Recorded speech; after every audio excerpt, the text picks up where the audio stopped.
Hello friends, welcome back to my YouTube channel Nigam Gyan. मैं हूं आपका होस्ट एडवोकेट कुशलदीप शुक्ला।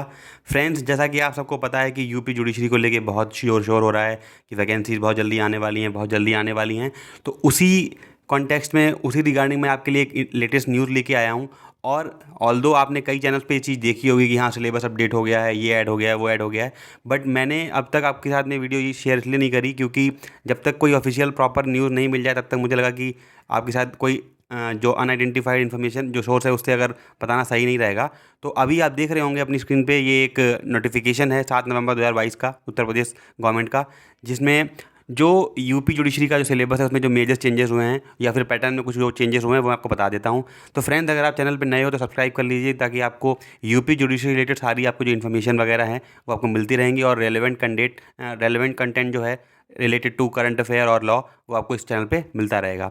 तो फ्रेंड्स, बिल्कुल पॉइंट पे आते हैं कि क्या मेजर चेंजेस हुए हैं कि यूपी जुडिशरी को लेके।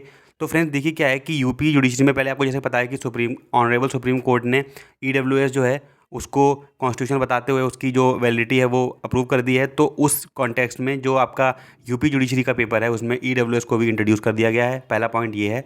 दूसरा, प्री के सिलेबस में कोई मेजर चेंजेस नहीं हुए हैं। प्री का सिलेबस आपका वही है जो पहले था एज ऑफ नाउ, जब तक ऑफिशियल नोटिफिकेशन बिल्कुल नहीं आ जाता है। दूसरी चीज़ क्या है कि जो मेंस का सिलेबस है उसमें जीएस पेपर 1 जो आपका था उसमें क्या चेंजेस हुए हैं फ्रेंड्स।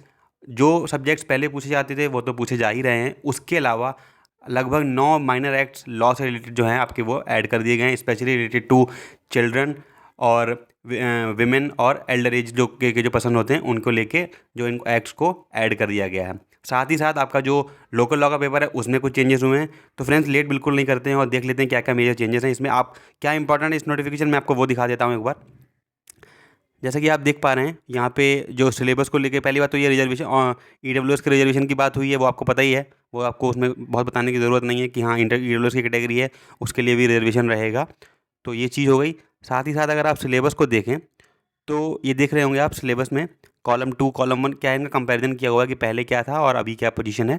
जैसे कि आप देख रहे होंगे जो कॉलम 2 है इसमें paper number 1 general knowledge, this paper will be of 200 marks, there will be a paper of general knowledge, ठीक है। और इसमें क्या होगा, दिस पेपर में include questions based on topics related to history of India, Indian culture, geography of India, Indian polity, current national issues and topics of social relevance. Friends, ये जो सब आपका सिलेबस पहले भी था।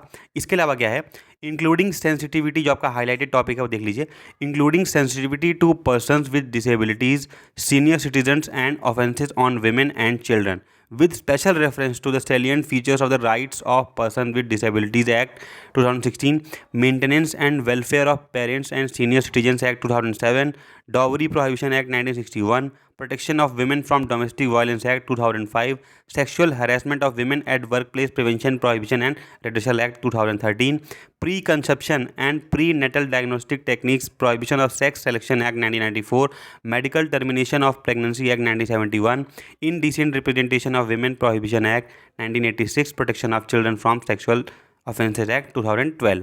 इसके अलावा फ्रेंड्स, जो पेपर नंबर 6 है लॉ 3, उसमें जो आपका penal revenue and local law जो था, इसमें क्या होगा, this paper will be of 200 marks, question set will be restricted to the field of covered by IPC, Uttar Pradesh revenue code 2006, Uttar Pradesh और urban building regulation and letting rent and eviction act 1972, the Uttar Pradesh regulation of urban premises tenancy act 2021।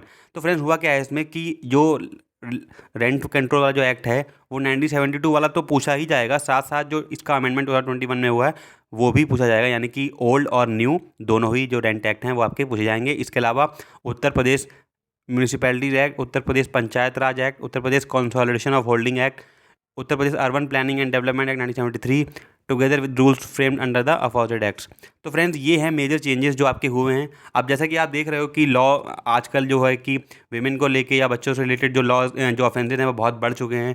तो as a judicial magistrate आप जब बनने जा रहे हैं तो आपको इस बारे में इन लॉज के बारे में आपको अवेयरनेस हो, ताकि आपके कभी कोर्ट में ऐसे लॉज आते हैं तो आप उनको अच्छे से डील कर सको। तो ये एक बेसिक ऑब्जेक्टिव रहता है किसी जुडिशियल पेपर में पूछने का।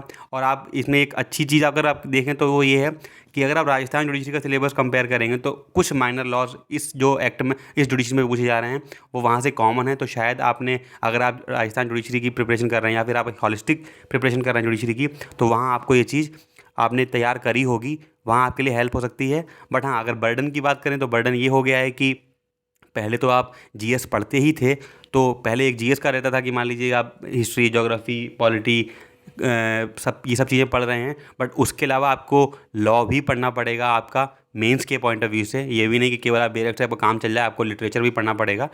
तो ये चीज़ हो गई। हालांकि आपको प्री की अपनी स्ट्रेटजी मेरे हिसाब से नहीं बदलनी चाहिए, प्री की जो स्ट्रेटजी है वो आप अपनी फॉलो करते रहिए। बट हाँ, मेंस के लिए आपको इन सब एक्ट्स को आपको रेफ़र करना पड़ेगा। और जो लोकल लॉ का पेपर है वो बहुत इंपॉर्टेंट होता है, उसको भी आपको एक बार अच्छे से देखना है। तो ये थे कुछ इंपॉर्टेंट पॉइंट्स सिलेबस को लेके, और ये एग्जॉस्टिव पॉइंट्स हैं अभी तो हाल फिलहाल। और जो वैकेंसीज़ की भी एक्सपेक्टेशन है वो भी बहुत जल्द हो सकती है, may be by the end of November आपको वैकेंसीज़ मिल जाएँ। और नंबर ऑफ़ वैकेंसीज़ की अगर बात करें तो अप्रॉक्सीमेट 300 तक आने की संभावना है। इस पे कोई श्योरिटी नहीं दे रहा हूँ, बट हाँ, जैसा कि इन्फॉर्मेशन मिल पा रही है उससे यही है कि आपकी लगभग 300 के करीब वैकेंसीज आएंगी। तो I wish you all the best for your UP judiciary exam. और अभी आप लग जाइए, जब तक नोटिफिकेशन नहीं आता तब तक मेंस का तैयार कर लीजिए।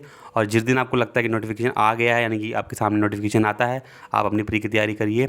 और चैनल को सब्सक्राइब नहीं किया है तो आप प्लीज़ सब्सक्राइब कर लीजिए, ताकि आपको जुडिशरी से रिलेटेड सारी आपको फैक्ट मिलते रहें, इंपॉर्टेंट अपडेट्स मिलती रहें। और कुछ भी आपको लगता है, जो अगर आपकी कोई क्वेरी हो तो आप कमेंट बॉक्स में डाल सकते हैं। Thank you so much, have a nice day.